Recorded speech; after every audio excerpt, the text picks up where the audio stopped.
বাড়িতেই বানিয়ে নেব চিকেন তন্দুরি মশলা এয়ার ফ্রায়ারে। খুব সহজেই রান্না হয়ে যাবে আর এটা খেতে হবে অপূর্ব সুন্দর।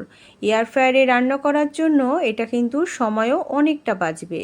তো কিভাবে আমি এটা বানিয়েছি চলো দেখে নিই ঝটপট করে। এটা 70-80% রান্না কিন্তু আমি এয়ার ফ্রায়ারে বানিয়ে নিয়েছি।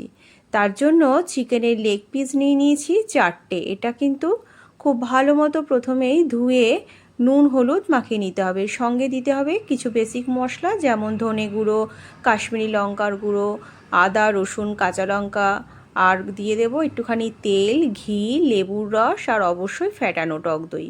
খুব ভালো মতো কিন্তু মাখিয়ে ম্যারিনেট করে ফ্রিজে রেখে দিতে হবে 6 থেকে 8 ঘন্টা। সময় কম থাকলে 4 ঘন্টাও রাখতে পারেন, তবে 6 থেকে 8 ঘন্টা রাখলে সব থেকে বেশি ভালো হয়। বেরোনোর আগে অন্তত 10 মিনিট কিন্তু ফ্রিজ থেকে বের করে রেখে দেবেন, তাহলে কিন্তু এটা খুব ভালো মতো সফটলি কুক হয়ে যাবে। পেস্ট বানিয়ে নিয়েছি একটা, আদা কাঁচা লঙ্কা রসুন আর একটুখানি জল দিয়ে দেবো একটু সাদা তেল। একটা ঘন পেস্ট বানিয়ে নেব।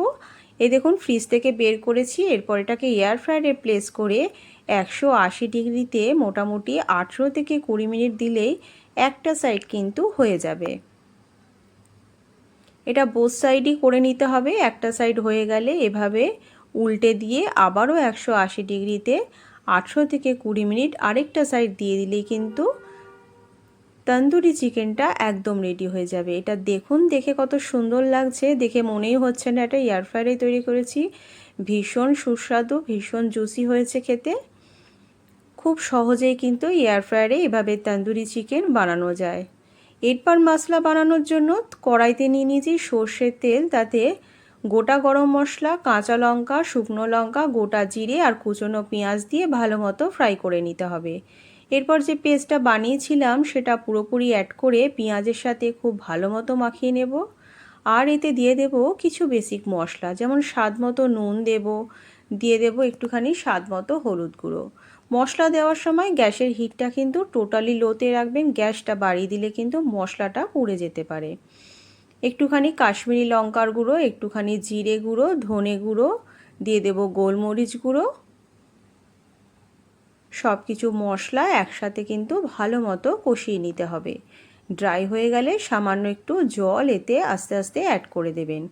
যে বাটিতে মশলাটা ছিল তাতেই একটু জল নিয়ে মশলা ধোয়া জল দিলে কিন্তু খাবারের টেস্টটা অনেকটাই ভালো আসে।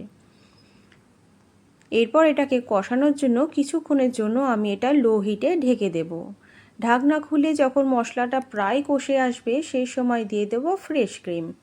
ক্রিমের সাথে মশলাগুলো আবারও খুব ভালো মতো মাখিয়ে কিছুক্ষণের জন্য লো হিটে রেখে দিলে কিন্তু মশলাটা একদম কষে যাবে আর মশলা থেকে হালকা তেল ছাড়তে শুরু করবে। যতক্ষণ না এই মশলা থেকে হালকা তেল ছাড়তে না শুরু করে ততক্ষণ কিন্তু মশলাটা লো হিটে রেখে দেবেন। এবার দেখুন মশলা থেকে তেল ছাড়তে শুরু করে দিয়েছে। এখনই আমি চিকেনের যে লেগ পিসগুলো গ্রিল করেছিলাম সেগুলো এটার মধ্যে প্লেস করে দেব। খুব বেশি কষানোর আর দরকার নেই, অনেকটা কিন্তু গ্রেভি কষে গেছে। এরপর সামান্য নাড়াচাড়া করে দিয়ে দেবো একটুখানি কাসুরি মেথি। গ্যাসটা বন্ধ করে ওই হিটেই বেশ 10 থেকে 15 মিনিট রেখে দিলে এই রেসিপিটা কিন্তু একদম রেডি হয়ে যাবে। ডিনারের জন্য পারফেক্ট রেসিপি। রুটি অথবা পরোটার সাথে এটা খেতে কিন্তু অসাধারণ লাগবে। রেসিপিটা আপনাদের কেমন লাগলো অবশ্যই কিন্তু আমাকে কমেন্ট বক্সে জানাবেন। চ্যানেলটিকে আমাকে অবশ্যই সাবস্ক্রাইব করে দেবেন। আর অবশ্যই কিন্তু রেসিপিটা বাড়িতে একবার ট্রাই করবে, দারুণ লাগে খেতে।